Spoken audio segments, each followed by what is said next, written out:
दोष को हम कह सकते हैं अवगुण।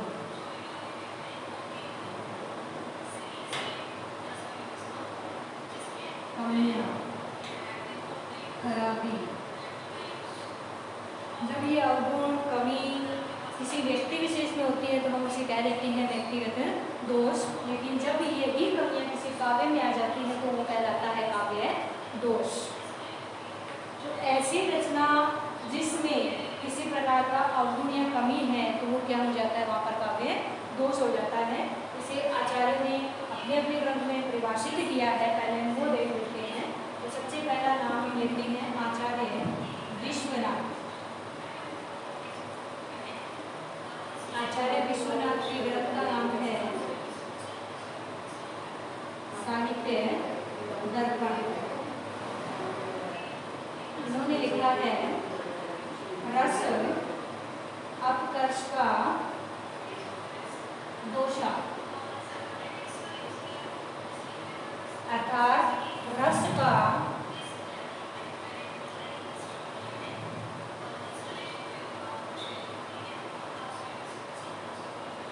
अपकर्ष करने वाले तत्व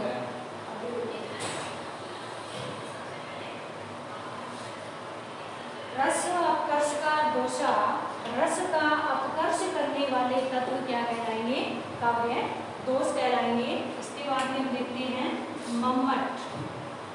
आचार्य मम्मट, इनका ग्रंथ है काव्य प्रकाश। इन्होंने कहा है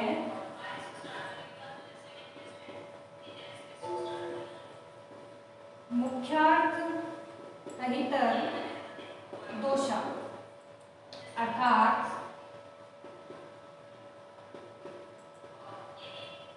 मुख्यार्थ को नष्ट करने वाले तत्व।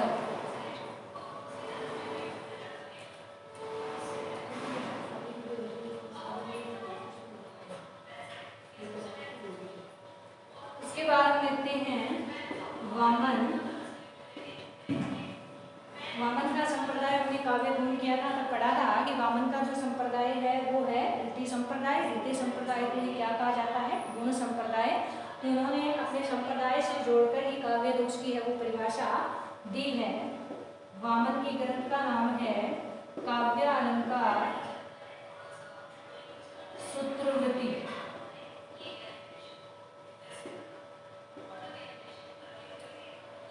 उन्होंने इसे लिखा है गुण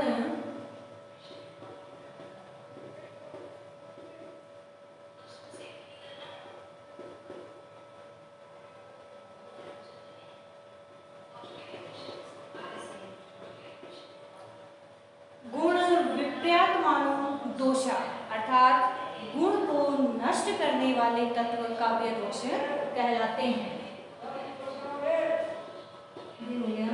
गुण को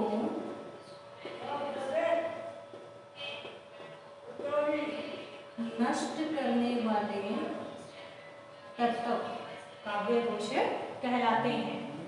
इसके बाद हम देखते हैं जयदेव। जयदेव के ग्रंथ का नाम है चंद्रालोक। उन्होंने क्या कहा है, देखिए जयदेव। जयदेव ने कहा है उद्वेग जन को दोषा, उद्वेग जन को दोषा, यानी मानसिक चिंता में वृद्धि करने वाले तत्व क्या कहलाएंगे, काव्य दोष कहलाएंगे। ये तो होगी इन आचार्यों के अनुसार परिभाषा। अब हम देखते हैं एक सामान्य परिभाषा काव्य दोष की क्या हो सकती है। काव्य दोष की परिभाषा किसी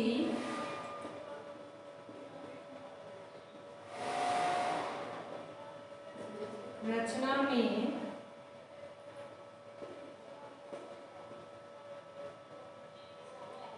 गुण,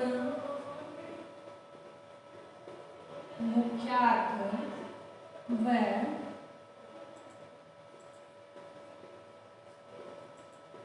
रस को नष्ट करने वाले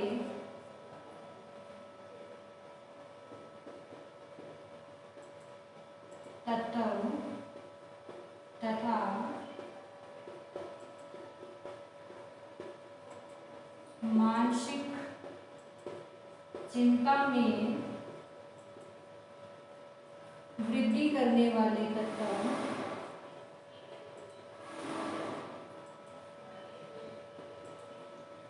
क्या कहलाते हैं? काव्य दोष। ये उन्हें आचार्यों की परिभाषा से बने हैं। गुण विपर्यात्मानो दोषा कहा था वामन ने, मुख्यात दोषा कहा था मोहम्मद ने, रस का अपकर्ष करने वाले तत्वों को दोष कहा था विश्वनाथ ने, और मानसिक चिंता में वृद्धि करने वाले तत्वों को दोष कहा था जयदेव ने। इन सभी की परिभाषाओं को मिलाकर काव्य दोष की एक सामान्य परिभाषा बनती है कि किसी भी रचना में गुण, मुख्यार्थ, रस को नष्ट करने वाले तथा मानसिक चिंता में वृद्धि करने वाले तत्व काव्य दोष कहलाते हैं। काव्य दोष के 3 प्रकार पढ़ते हैं हम। शब्द दोष,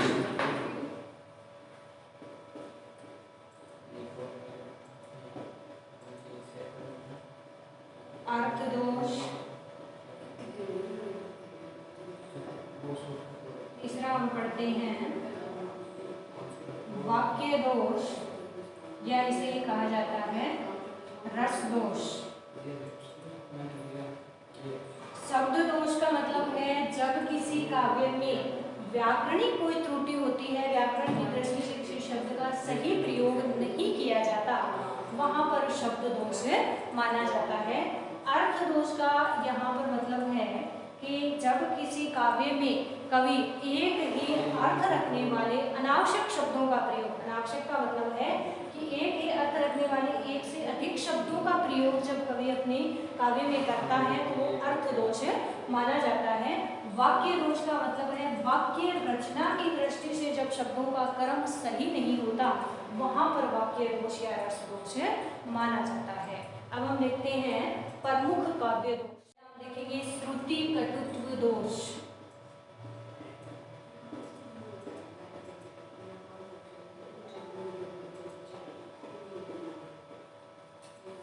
श्रुति कटुत्व दोष, श्रुति का मतलब होता है सुनना,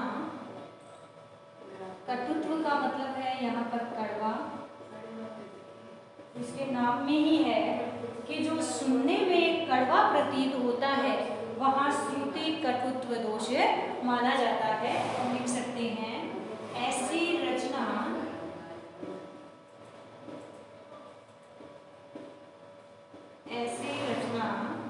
जिसमें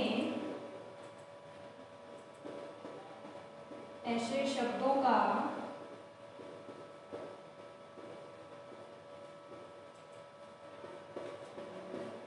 प्रयोग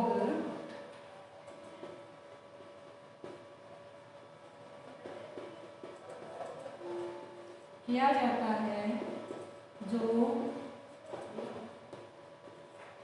सुनने में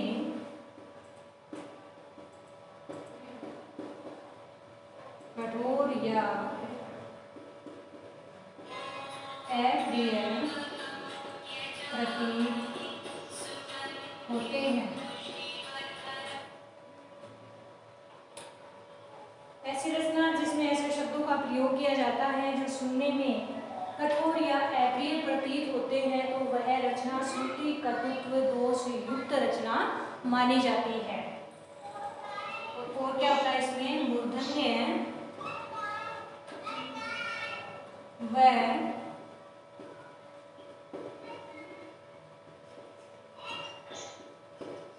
संयुक्ताक्षरों का प्रयोग होता है। अब हम देखते हैं इसका एक उदाहरण।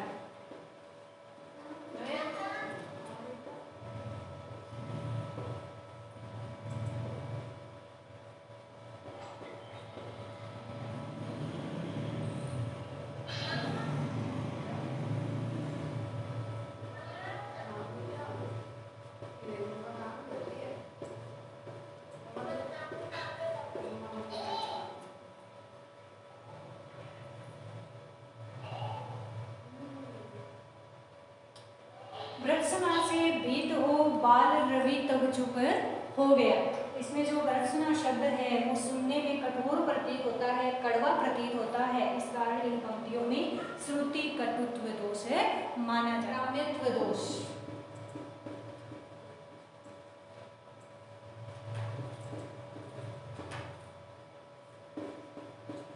इसमें मूल शब्द है ग्राम।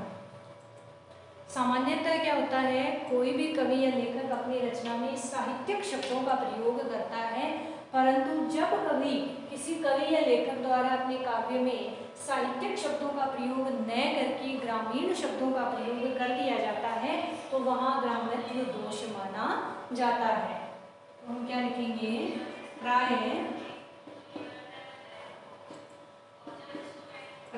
कवि या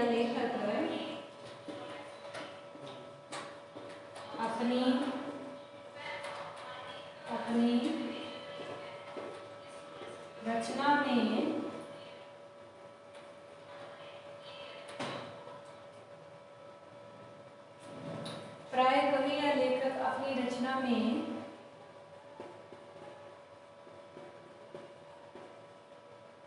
साहित्यिक शब्दों का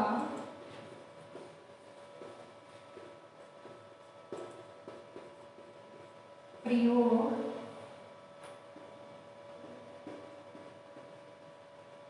करता है, परंतु जब कवि या लेखक अपनी रचना में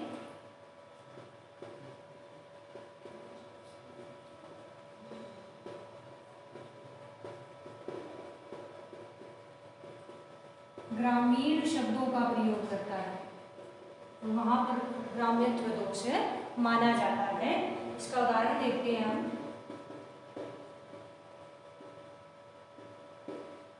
मूंड पर मुकुट धरे शोभत है गोपाल।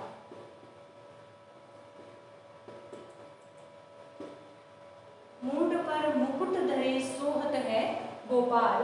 मूंड जो शब्द है वो कौन सा शब्द है, ग्रामीण शब्द है। इसी शब्द के प्रयोग के कारण इस पंक्ति में ग्राम्यत्व दोष माना जाता है। मूंड की जगह अगर मुख होता तो इसमें ये दोष नहीं आता, लेकिन मूंड है वो ग्रामीण शब्द है और इसके प्रयोग के कारण ये जो पंक्ति है वो ग्राम्यत्व दोष से युक्त मानी जाती है। तो ये हो गया अपना ग्राम्यत्व दोष। कि प्राय क्या होता है, कवि है वो अपनी रचना में साहित्यिक शब्दों का प्रयोग करता है, लेकिन जब कवि को अपनी रचना में साहित्यिक शब्दों का प्रयोग न करके ग्रामीण शब्दों का प्रयोग कर देता है तो वो रचना ग्राम्यत्व दोष से लिखते हैं अकर्मत्व दोष।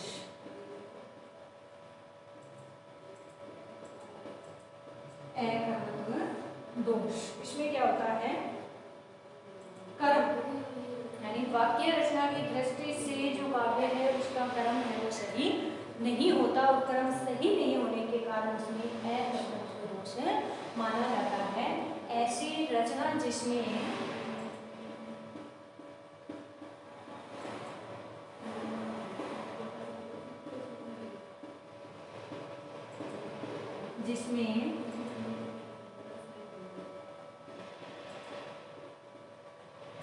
व्याकरणिक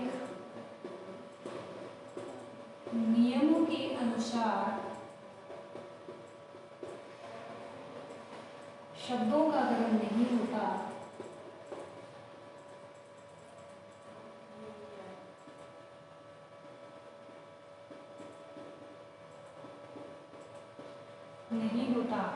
वहां अकर्मत्व दोष माना जाता है।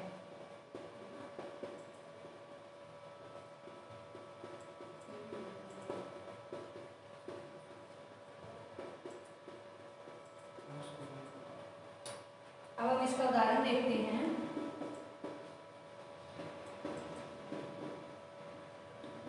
अमानुषी भूमि अबानरी करो।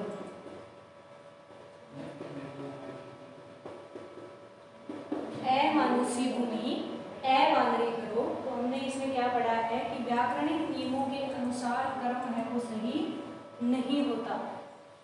वहाँ पर अकर्मत्व दोष होता है। तो इस पंक्ति को जिस क्रम में लिखा गया है उसी क्रम में हम अगर इसका अर्थ ग्रहण करें तो क्या होगा कि मनुष्य रहित भूमि को वानर रहित कर दूंगा, लेकिन वास्तव में इस पंक्ति का ये अर्थ नहीं है। ये जब राम और रावण का युद्ध चल रहा था उसमें ये रावण द्वारा कही गई पंक्ति है।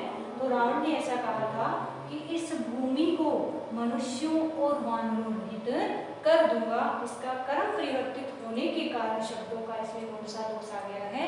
अकर्मत्व दोष आ गया है।